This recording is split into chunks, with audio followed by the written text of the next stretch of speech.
Hello, hello, hello. Oh, jeez, you gotta be kidding me. Godfather Gorney podcast. Hi. Let's jump right into it. We got a new format now. You guys are gonna be excited about it. We're actually looking at like 3 topics, and that's it. We're just gonna talk about those 3 topics. We're gonna be out of here quick. We might not even talk TV anymore, so be excited. You'll notice the helmets in the background are moving constantly. I'm wearing the same outfit I think I was last week. It's been washed, but you don't have to believe that. I mean, it could smell.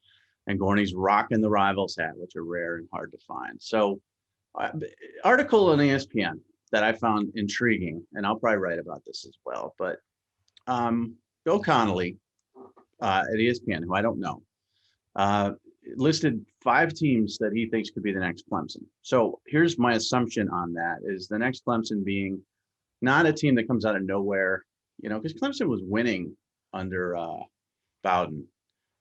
But he took them to the next level. I think what he means are teams that can consistently compete with Alabama and win national titles, multiple national titles. So he's got Georgia, which I agree with. He's got Notre Dame, which I don't agree with. He's got Oregon, I'm not sure. Penn State, which I disagree with, and LSU, which is up for grabs. So let's break these down. Georgia first. Obvious, yes. Yes, obvious, yes. If recruiting could not be better, in-game decisions should be better, definitely could win national championships. Yeah, I had Kirby outside my top 10 of coaches, and people freaked out. I had him behind like Matt Campbell and Pat Fitzgerald, who do a lot more with less. But based on recruiting with 3 straight #1 recruiting classes and finishing top 5 pretty much every year under Kirby, they should have won one by now. They came close, but they are clearly, to me, the team that belongs on this list. So there's no disagreement between you and I on that, correct? Right, yeah. I believe Georgia should win national championships like Clemson. Yes, and I think this year, I even did it in a Fact or Fiction, this year is the year they need to break through because they've got an experienced quarterback. The offense should be much better. The defense is solid. Alabama's breaking in new players everywhere. Yeah. Texas A&M's breaking in a new quarterback. Florida's breaking in a whole group of wide receivers and a new quarterback. So this is the year for Georgia to break out of the SEC and win it all. But he's not under fire. I mean, he's not on the hot seat or anything. But this would be the year, to me, that would be their best chance in a while. Notre Dame, 0 chance. I don't even know why I put this on the list. Notre Dame is not going to win multiple national championships. Notre Dame is not going to play for multiple national championships. This was ridiculous to me. This was an interesting pick, and I agree with you, and I'll say this. When Notre Dame gets to the playoff, we see that they're the 4th best. They might be the 4th best team in the country, probably 5, 6 routinely, but they're not 1, 2, 3. And not only do you have to win that first game in the playoff, then you have to beat the other team for the national championship. And I just don't see Notre Dame doing that. They've had nice runs to the playoff, then they get smoked. That's just kind of how it is. I don't see how recruiting could, fundamentally get much, much better there with restrictions on academics and who they can recruit and all of those kinds of things. And so I just don't see how they could possibly move into that area where they're getting multiple national championships. Could they pull one out? Could they get lucky? Absolutely. Brian Kelly's a very good coach. But multiple national championships, like a dominating program like Clemson, where everybody's just flooding to, I don't see it. Yeah, I don't think they can pull one out either. I just don't see it. I mean, based on, people always say the quarterback and the speed and all that stuff, and they're not recruiting quarterbacks to the level of winning a national championship. And, if they were able to recruit at the level of Clemson and Alabama and Georgia and LSU and these other teams, by that I mean academic restrictions don't matter, then they could win multiple national championships. Absolutely. The brand is there, the coach is there, but they can't. They can go after 60 of the top 100 kids in the country, whereas those other schools can go after everybody. So it's not a fair playing field. Notre Dame cannot be on this list. We will replace them shortly. Oregon, I don't think he stays long enough, Mario Cristobal.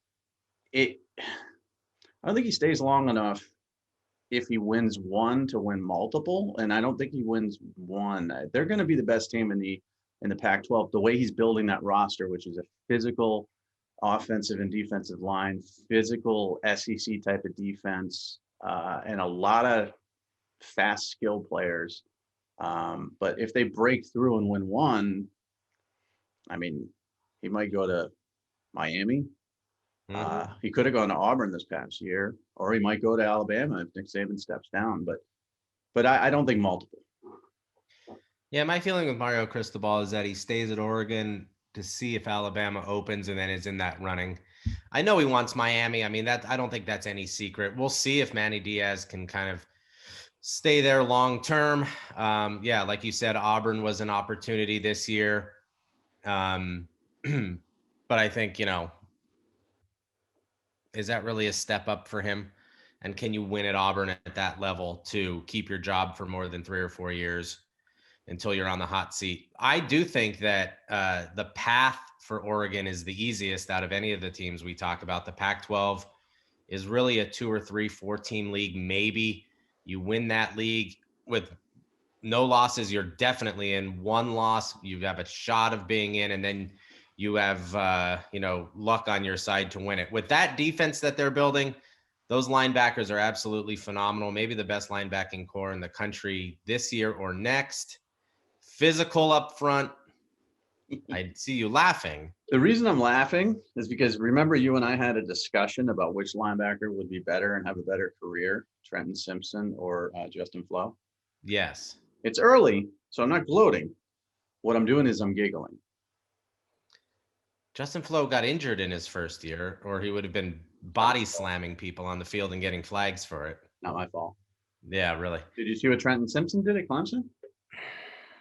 Both are very talented players, both 5 stars, both very good. Did we bet on that? I hope we did. Well, it's a bet that can't be determined for 3 more years. So. I know, but what's that food thing you like? That delivery? Uber Eats? No. The one that the stupid one where I sent you like stupid food. Omaha Steaks? No, what's it called? Goldbelly or something? Oh, Goldbelly. Yeah, definitely. How do you not know this? That's how I get my Pennsylvania pizza. I sent you a Goldbelly gift years ago. I used it so fast I forgot that you forgot all about. I mean, geez, I've done so much for you, Adam. Oregon could be in this list, I think. Oregon or USC, pick one because we're not picking 2 Pac-12. Which one do you want? Oregon. Okay. And do you want to bet on Flo Simpson? Who gets drafted higher? What's the bet? Who gets drafted higher? Oh, who gets drafted higher? Well, I mean, that's success, right? Yes, I'll take Justin Flo. What do we get? How much of a Goldbelly? Undetermined number because we can't gamble. Yeah, I was going to say, we'll talk about that offline in terms of what we get, but probably 50. Oh, you're so cheap. Oh, my God. Hey, I have to pay California taxes. You live in the... it's not legal to gamble out there yet, right? It is only legal to gamble here at Indian casinos. Okay. There, it's okay. But sportsbook out there in Indian casinos? No sports books. Yeah, same here. Connecticut hasn't opened up yet. We will this year. So anyways, we'll keep that off. But yeah, Trenton Simpson, Justin Flo, sidetrack a little bit there. But Oregon, I'll keep Oregon on the list. So Georgia and Oregon are 2. Notre Dame's out. Penn State, no chance. Yeah, I don't see this. I mean, look, the last 2 national championships they won were in 82 and 86. So we're talking 35 years ago. They got screwed in 94. We all know that. They got screwed a few years ago from getting into the playoff, but probably doing them a favor when Ohio State won it that year. But I just don't see them being... You just said the 2 words. You don't have to say anything more. You just said the 2 words that you just have to say. Ohio State? Yeah. That's it. Yeah. They're not consistently getting past them. I'm sorry. No. James Franklin is a good recruiter, good coach. Again, he was in my 11 to 20, and people kind of freaked about that as well. But no, they're not getting past Ohio State, so that's a problem. So you can't have Michigan, you can't have anybody on there, and Ohio State should be on this list. Have they already broken through? Are they already Clemson? Like, oh yeah, Ohio State by far, yeah. Yeah, but they won 1. They won 1 in 2014. That's not Clemson. Clemson won 2 in 4 years. Clemson went to the playoffs 6 times. I know, but Urban was like 93 and 9 at Ohio State or something. So you think they're already Clemson level? Oh, absolutely. So I think Alabama, Clemson, Ohio State are the 3 that are at that level. Oklahoma is just below it. Notre Dame just below it, Georgia in that level too. Oklahoma's been 6 times too, but never got past the semifinal. Whereas Ohio State won it and got to the final. So, okay, I'll give you that. So Penn State's out. Ohio State's not a candidate. So we've got 2 out of 5. LSU has already broken through. They won a national championship in 2019. Now, I guess what he's saying here is that they can rebound and win another one 2 and 4 years or 3 and 5 years or whatever. And I'll agree with that, but they're not on my list. I would take Texas A&M over them. I would put LSU on the list with the caveat that they have to continue to recruit Louisiana well and get into Texas well, which will happen. Right. I think, unless this off the field stuff really, tanks the program, which I don't see happening. Can Ed Orgeron out scheme people? I don't know. We'll see. I mean, he went through Bo Pelini in a year as a defensive coordinator. Now another one's coming in, and we'll see how it all works out. That national championship year was like the perfect situation. Great quarterback transfer that they lucked into having become a superstar. Jamar Chase was on the field, and everyone is getting super excited about him for the NFL draft. I mean, that was like the perfect situation to win the national championship. The problem, again, is that there's one word, not Ohio State, one word, Alabama, and that's an issue because they're in the same division. You can't take 2 from the same division as we saw with Texas A&M this year. So can they consistently beat Alabama and get to national championships? I find that hard to believe, but I'm still going to put them on the list. All right. Well, are you putting A&M on the list? No. Okay. So you got LSU on the list. I put A&M instead of LSU, and I'll tell you why. They won the national championship. Everything came together in 2019 perfectly. I think it was a Joe Brady national championship, similar to a Gus Malzahn Auburn national championship. I like what Coach Orgeron has done at LSU. I think he's a tremendous leader and manager, coach. The problems there, sanction wise, I mean, they're digging deeper. They just found the Les Miles stuff. Yes. And so they're still digging. I mean, they've probably gone 3 feet deep, and they got to get to 6 before the program just gets destroyed. So more stuff's going to come out. Are you saying 6 feet? Because that's how deep they bury people in the ground? Yes. Oh, okay. Yeah. Nice.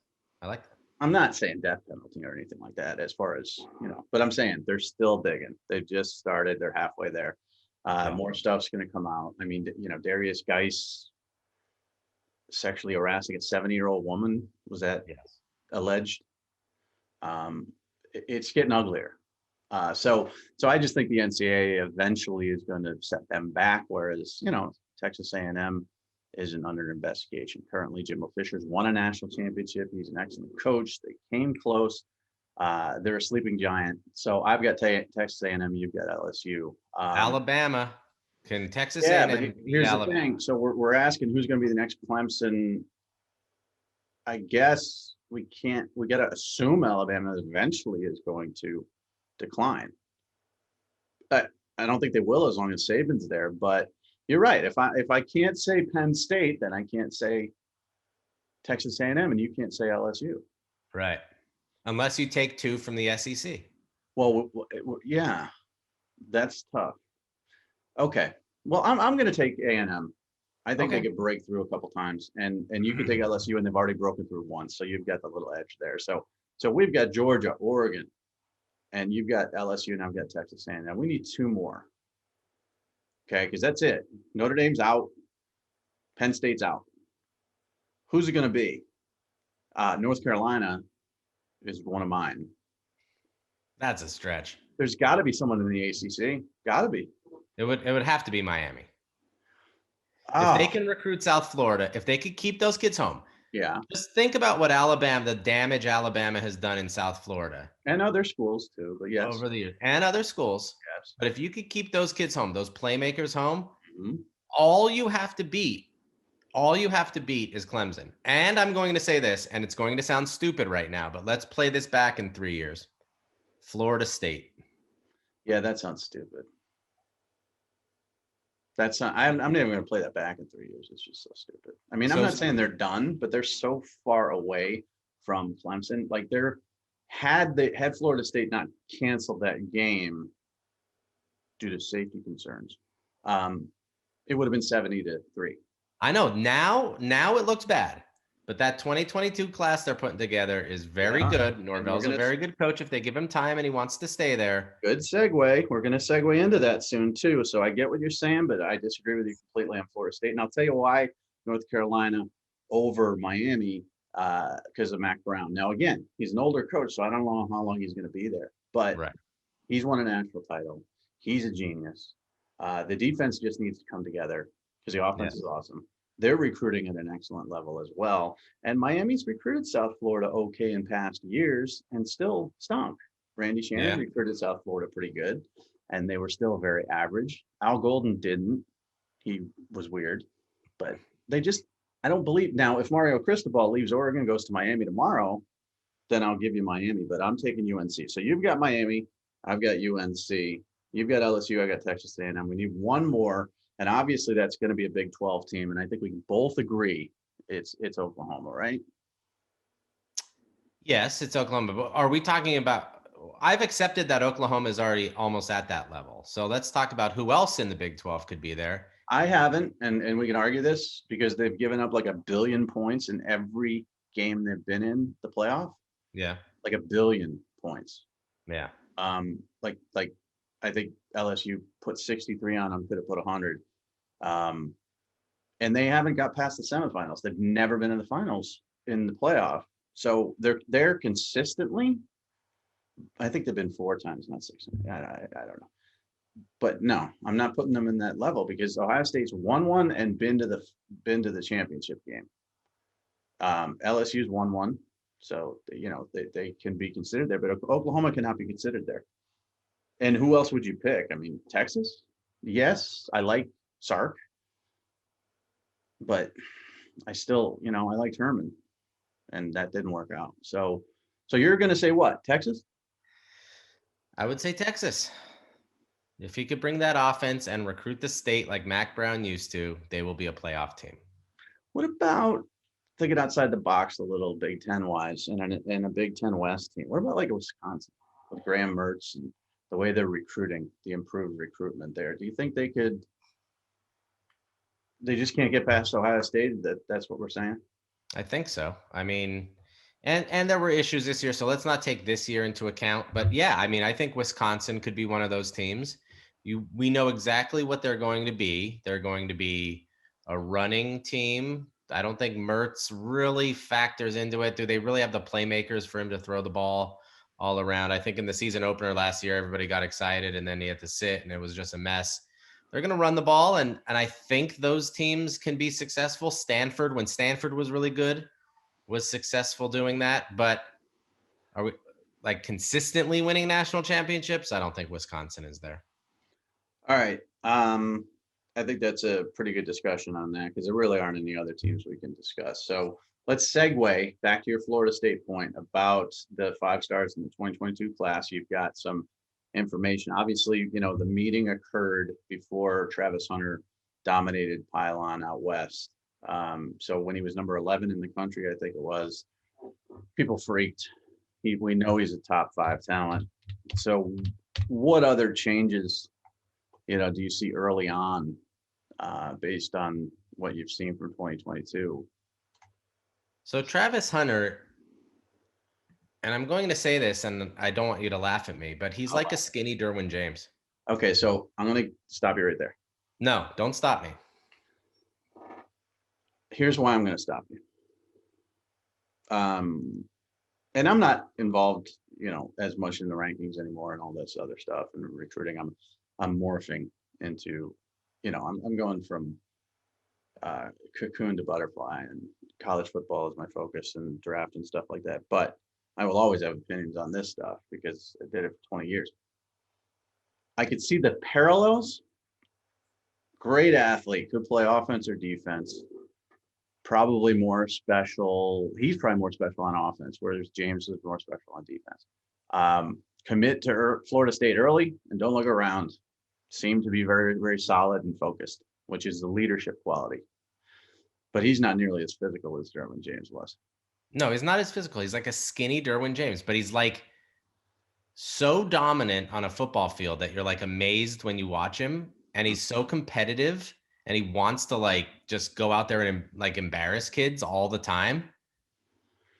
See, It's amazing to watch him. Derwin didn't do that though. He was competitive, He but was he a competitive wasn't kid. flash. I mean, you remember we had him in Baltimore one year when half of our team got sent home, and he carried us on offense and defense. Yeah. And he was just tireless and didn't say a word, not one word. That's this kid, except he talks a little more. Right. And so that there's a little bit of flash factor there. And like every play at wide receiver, he dominates. Every play at corner, he dominates. And he like plays on a pogo stick. He's so athletic and bouncy that it's really amazing to watch. That he should be in the top 5 without question. I just, how dare you compare anybody to Derwin James? How dare you? The only person that you can compare to Derwin James to me over the years is Eric Berry, maybe, and this is out of high school, and Sean Taylor. That would be about it. So how dare you? He's like a skinny Derwin James. I'm telling you. All right. Well, I'm gonna say no. But what else is going on here? I mean, so I'm gonna tell you, there's one guy here ranked in the top 10 that I don't believe belongs there. Can you guess who it is? Who doesn't belong in the top 10?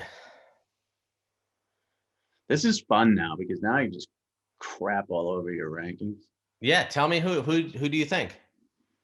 Big Bear. Yeah, like, did he dominate Pylon in Dallas last weekend? Not really.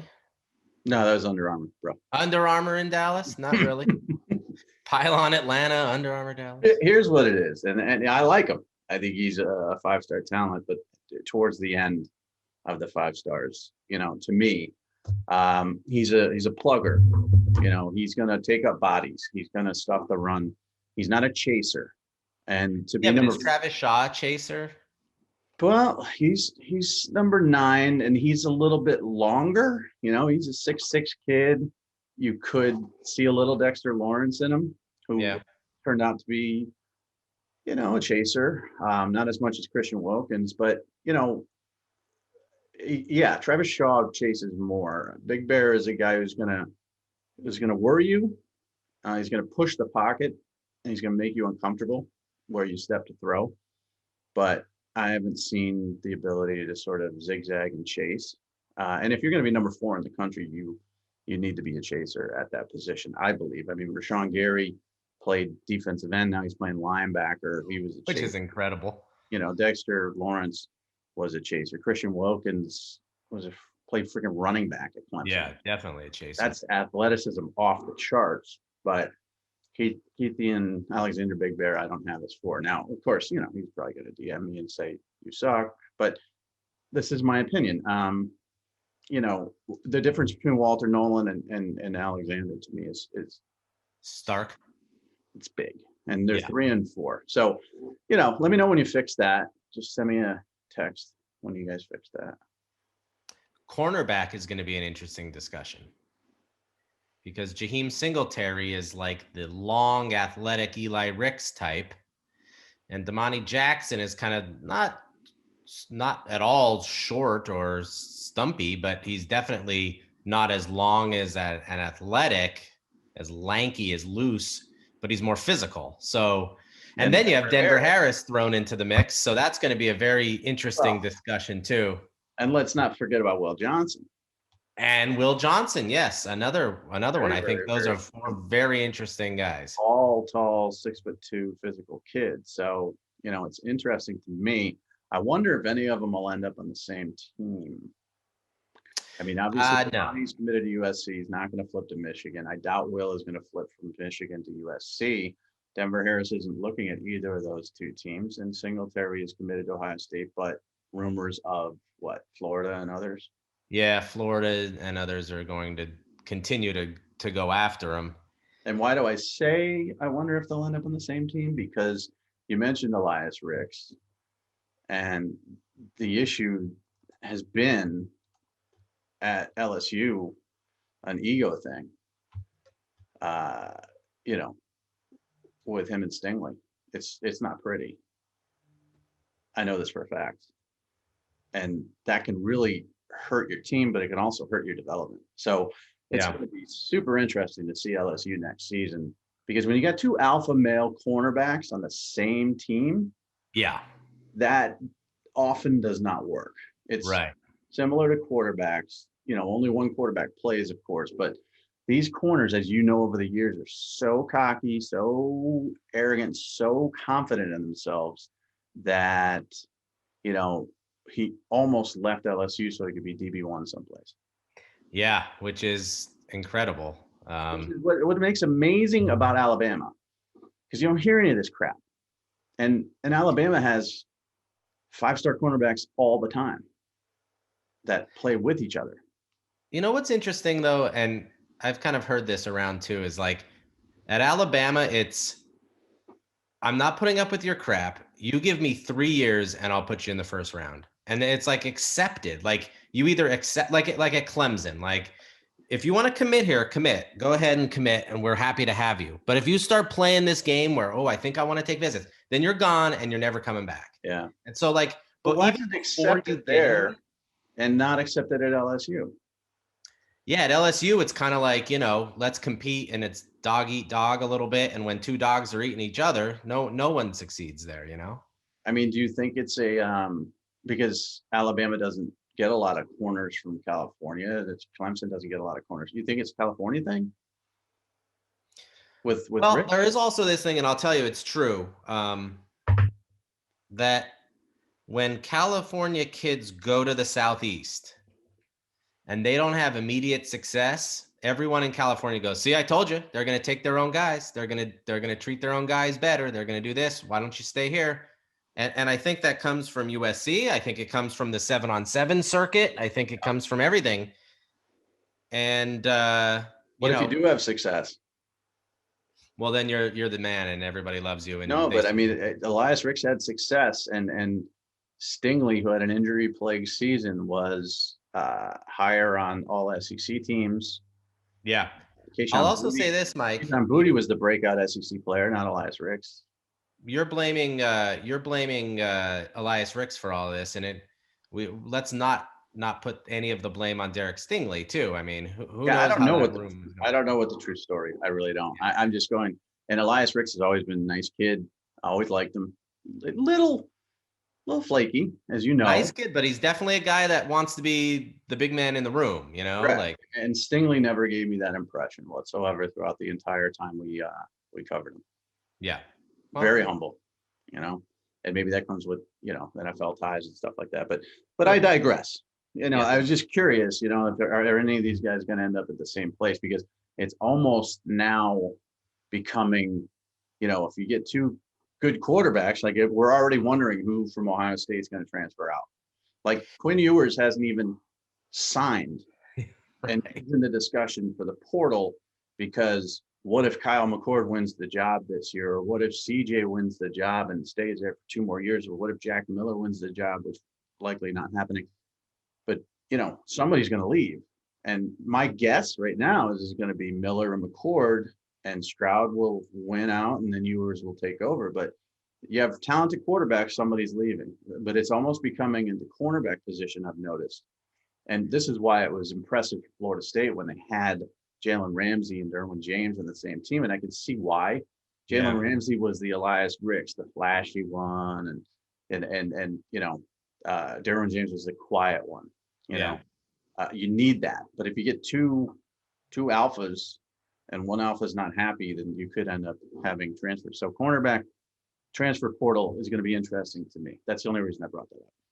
Which is interesting because it doesn't happen at the running back position. If anything, it's the opposite at running back. They want to play together because they don't want to take the pounding. Right, and that's been sold to them, and the NFL's kind of sold it, like the less, the guys that take a billion hits in college, the Trent Richardsons of the world, and again, he's one example. I mean, Derrick Henry took 1 billion hits in college and he's fine, but splitting carries, keeping legs fresh, that's a big running back thing now. Yeah. where it never used to be. I mean, it used to be, I'm not going to this school because they got this 5-star and I want to go and be the only running back in my class. But corner is not like that. And it should be, because honestly, Derek Stingley is going to be a top 5 pick in the draft next year. Yeah. And Elias Ricks will be a top 5 pick in the draft the following year. So I don't know. It's intriguing to me. And I don't know why I went off on that tangent. It's probably going to screw up the minutes, but who cares? Let's move. I heard. Come on. 2 rumors I heard. Tell me if you think they're true or not. Okay, go. Zach Rice has no interest in Virginia and he's not going to go there. I believe that. No, I don't believe that. I don't believe that. I believe a lot of people think he's going to North Carolina.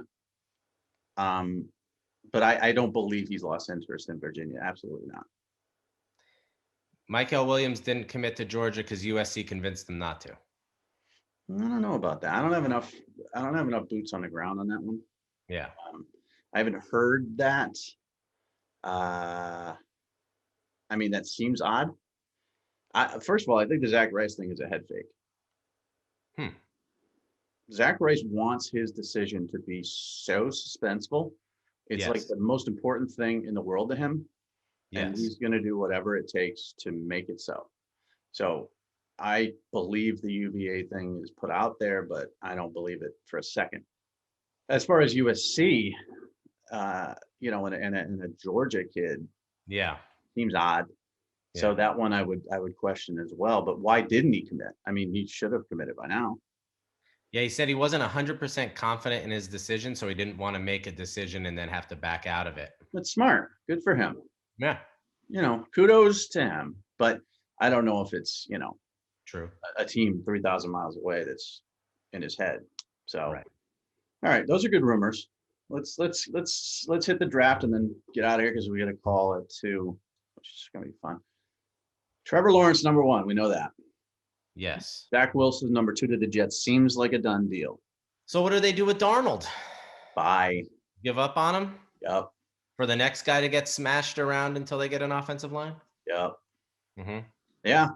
You know what? I mean, that's the way of the world of quarterbacks. I mean, the Bears are I've heard today, they're just stuck with Trubisky. Stuck. Can I tell you something? If I was an NFL GM? Yeah. And I'm not the type to be like, oh, I know everything. But you just get a quarterback. Let's say Sam Darnold. Yeah. Then you build around him. Yes. And a quarterback at that level will be able to deliver the ball wherever it needs to be.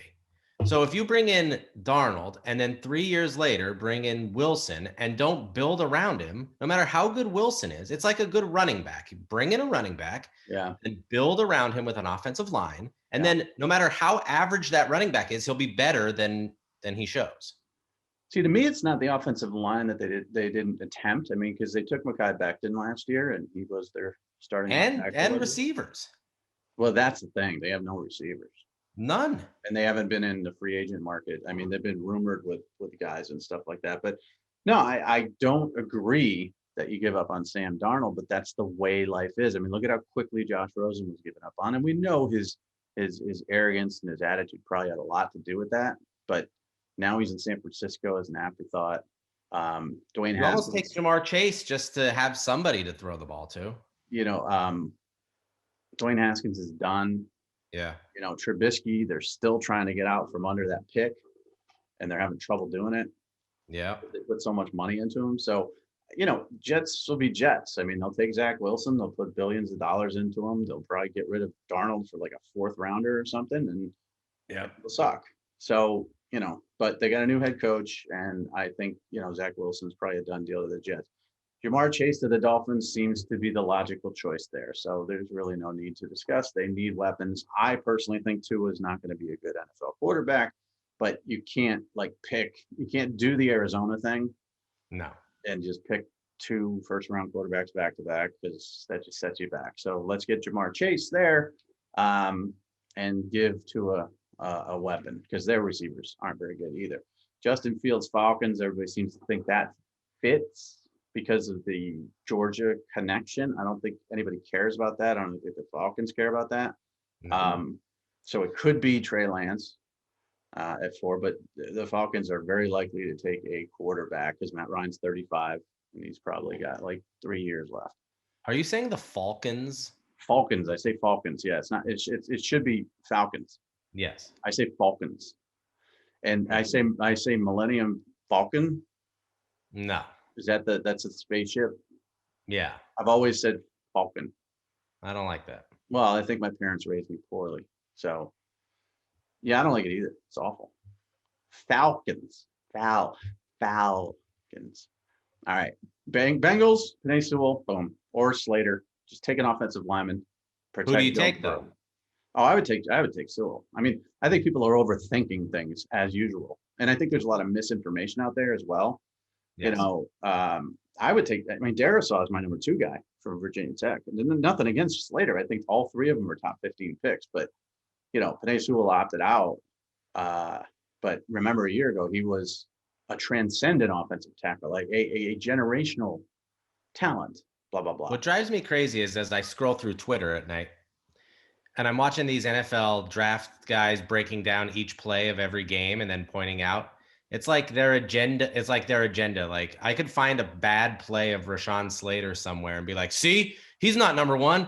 Everybody has Sewell number 1. Why? He sucks. He missed a block against Washington 3 years ago, and now he's terrible. Just stop overthinking it. Penei Sewell that's the fun part. I mean, Slater opted out too. So but Penei Sewell, you know, but again, people overthink. We overthink all the time. Like I said, the biggest we do that recently is we moved Mykel Fitzpatrick to safety because we overthought and we over scouted. Yeah. You know, again, it was a 5-star. We kept him as a 5. He lived up to the hype, so we're happy with that. But we moved him to safety because we did too much thinking. So don't think Bengals. Take Penei Sewell. Eagles either take Devontae Smith or Kyle Pitts. Period. Get some weapons. You know, Jalen Hurts is your quarterback. That's not going to work out well, I don't think, because he's not a super accurate passer. But their receiving core sucks too. Do you agree with that? They suck. I almost kind of want them to take Pitts. They could. I mean, Pitts is like a wide receiver. Yeah. So, but it's either going to be Pitts or Devontae Smith. It's 6. I don't think Pitts lasts longer. The Lions, a lot of people have Micah Parsons in there. You know, I don't know I mean, they have a lot of needs. Edge, they're not going to address at 7. I think they trade down. I would, if I were them, and trade down. I don't know if Micah Parsons is a home run top linebacker here with, you know, JOK. I like calling him JOK at Notre Dame because I always forget how to pronounce his name. Jeremiah Owusu-Koramoah, but JOK. I like JOK. That works. JOK is there. Zaven Collins, that might be a little high for him at 7, but I would take, you know, you took Okudah last year, so you're not going to take another corner up there. So this feels like a trade down. Yeah, definitely a trade down, I think. You know, you got Hawkinson at tight end. Now they could use a wide receiver. So let's say the Eagles take Pitts and Devontae Smith's there. Boom, take him. That's fine. I mean, Galladay's gone, and they need some breakout guys. So that's a possibility too, or trade down. Carolina Panthers. Probably going to take a quarterback. Now, if Kyle Pitts falls to them, I think they'll take him because they need tight end bad. But then who's going to throw the ball to him? And if they do trade for Deshaun Watson, this pick is part of that package. So I think they'll probably go quarterback. It might be Mac Jones. You know, Matt Rule liked him at the Senior Bowl. That seems high for him, but you know, Trey Lance is an intriguing prospect. And do you know why we had Trey Lance ranked so low? And do you want to know why Minnesota? His home state school had him in camp for like 3 years and didn't go on him. Why? He was a catcher, okay, in baseball. And his delivery was 3/4. You know how catchers throw the ball down to second base? Yeah, like they snap it. They snap it. And they snap it 3/4. And a lot of it's because you have to snap it 3/4 if it's a left-handed batter, you know, you got to get that ball around him. Yeah. So his release was complete snap. Now, he did obviously end up correcting that. His release is great now, you know, but he hasn't played at a high level. So he's a risky pick at 8, but I think he's going to go there, or somebody's going to trade up, you know, Patriots or somebody trade up. 9, to me, you got back-to-back corners going 9 and 10. Broncos need one, Cowboys need one. So it's either going to be Farley, Surtain, Farley to me. That's fine. I'd go Surtain Farley. I would too, but Farley's really good too. So I don't think you can go wrong there, either of those teams. Now, again, there's talk about the Broncos taking a quarterback. Somebody slides because Drew Lock they're not sold on, but I think they have bigger fish to fry, especially on defense. So now, New York Giants. What do you do if you're the Giants? You don't need a running back. You're not going to take a quarterback. No, you don't need that. You're You're fine not there. going to reach on an edge rusher that high, I don't think. You really need wide receivers. Is this where like a Rashad Bateman or a Jalen Waddle goes? Waddle would make sense, I think. That'd be interesting to put Daniel Jones, Saquon, and Waddle together. Let's see if Pitts is still there. That would be interesting. I don't know if you go edge rusher. I mean, I think they need help on offense, if only to free up Saquon a little bit more. Yeah. By the way, my dog's about to go nuts because the exterminator pest people are here. Yeah. Checking the traps because we got wilderness and wildlife. He's going to go nuts. So just be prepared for it. The door's closed, but you're going to hear him. Okay. 49ers, I don't know. I mean, there's a lot that they need, including quarterback as well. I think they could take best player available. Maybe offensive line, maybe wide receiver, maybe linebacker, somebody like that. Chargers need weapons. The Vikings they took Justin Jefferson last year. So I see Devontae Smith sometimes here and I'm like, yeah, I don't get that. I mean, Thielen just re-signed, right? And Jefferson it's not going to happen. I mean, they have so many defensive needs. I think that the Vikings could also take a defensive back, a JC Horn or somebody like that. I mean, these corners I really like. And Greg Newsome from Northwestern had an amazing pro day, and he's also, to me, a top 20 pick. So he also said he's the best corner in the draft. Who said that? Greg Newsome. Well, I love that confidence. I mean, again, you wouldn't play nice with other cornerbacks, and that's the way it is. No. But I think they have to go defense there too. Patriots need a quarterback. So either they trade up or hope Mac Jones slides to them. If Mac Jones is available here, they take him, I think. Now, you can't predict what Bill Belichick's going to do ever. Right? He might take, I don't know what he might do.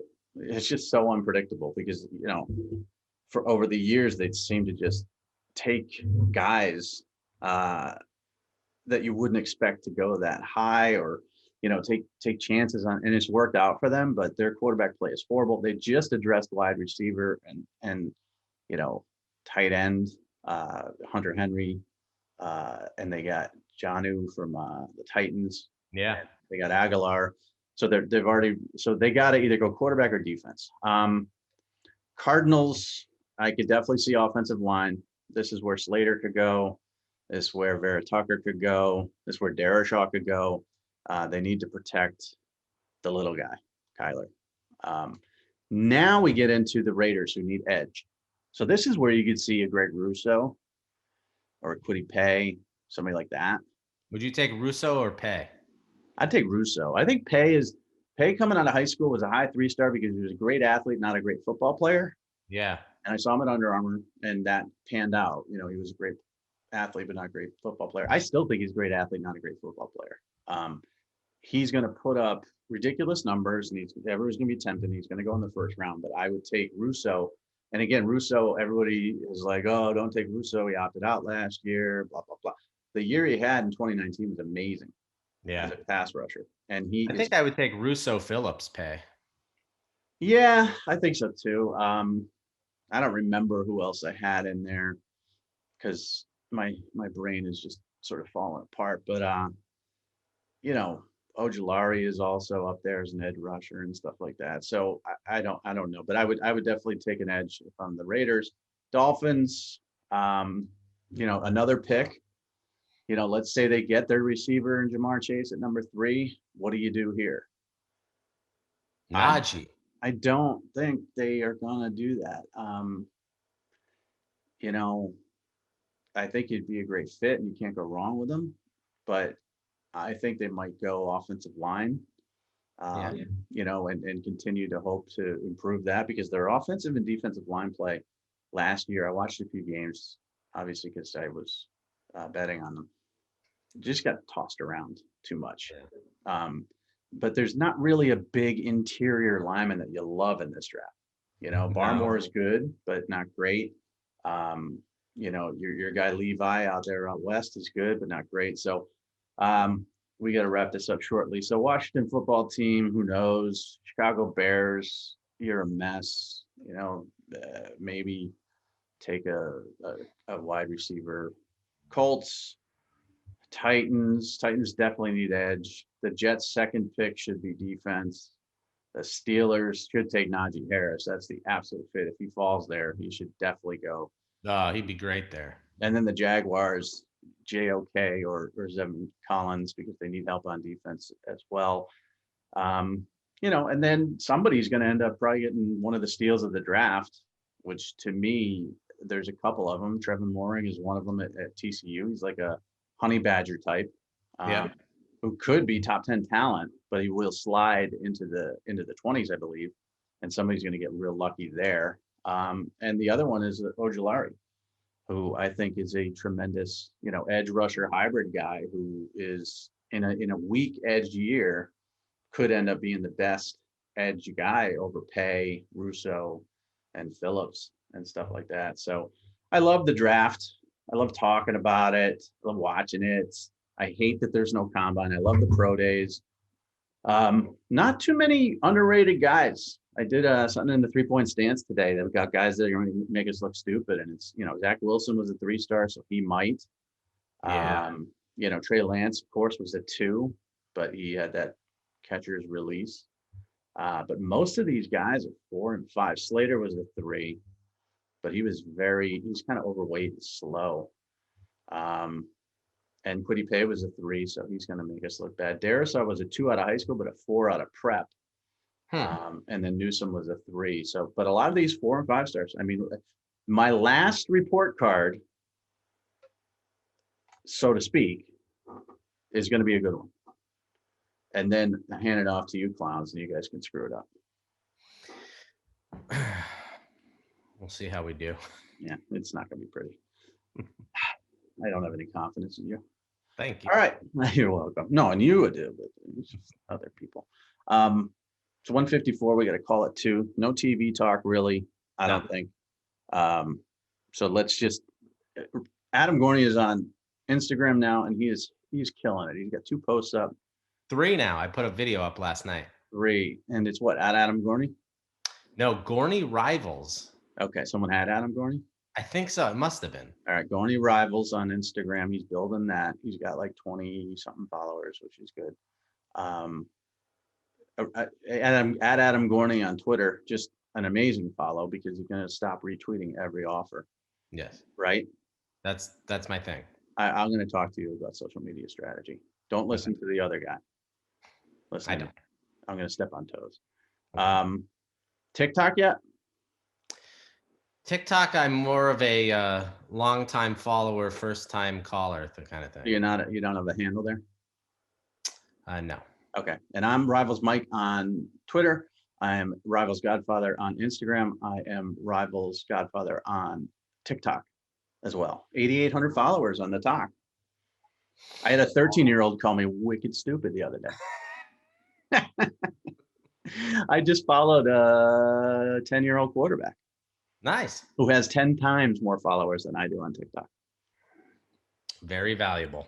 My life is not going well. It's spiraling. So, all right, that's it. Have I had this the whole time?